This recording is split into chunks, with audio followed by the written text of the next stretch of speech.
Chapter 17. Ephraim and Syria wage war against Judah. Christ shall be born of a virgin. Compare Isaiah 7. And it came to pass in the days of Ahaz the son of Jotham, the son of Uzziah, king of Judah, that Rezin king of Syria and Pekah the son of Remaliah king of Israel went up toward Jerusalem to war against it, but could not prevail against it. And it was told the house of David, saying, Syria is confederate with Ephraim, and his heart was moved, and the heart of his people, as the trees of the wood are moved with the wind.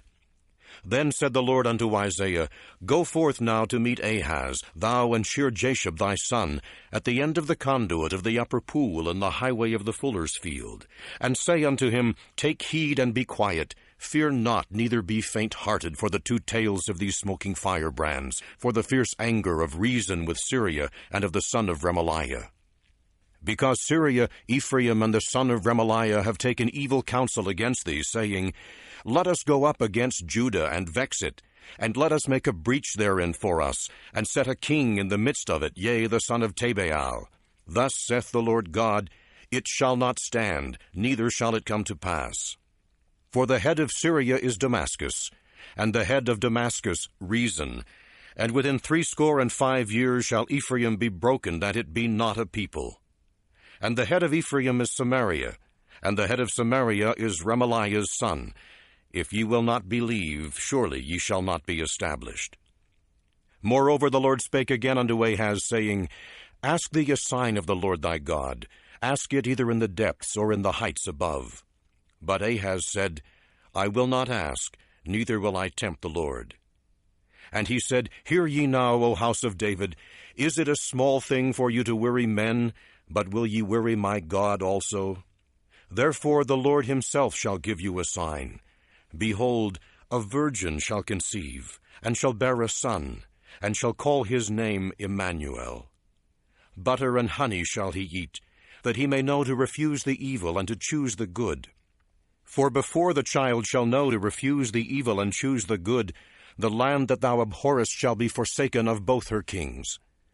The Lord shall bring upon thee and upon thy people and upon thy father's house days that have not come from the day that Ephraim departed from Judah, the king of Assyria. And it shall come to pass in that day that the Lord shall hiss for the fly that is in the uttermost part of Egypt, and for the bee that is in the land of Assyria.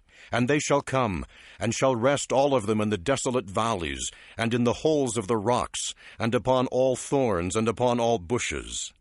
In the same day shall the Lord shave with a razor that is hired by them beyond the river, by the king of Assyria, the head, and the hair of the feet, and it shall also consume the beard.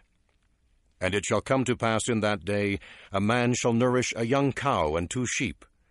And it shall come to pass, for the abundance of milk they shall give, he shall eat butter. For butter and honey shall every one eat that is left in the land. And it shall come to pass in that day, every place shall be where there were 1,000 vines and 1,000 silverlings, which shall be for briars and thorns. With arrows and with bows shall men come thither, because all the land shall become briars and thorns. And all hills that shall be digged with the mattock, there shall not come thither the fear of briars and thorns, but it shall be for the sending forth of oxen, and the treading of lesser cattle.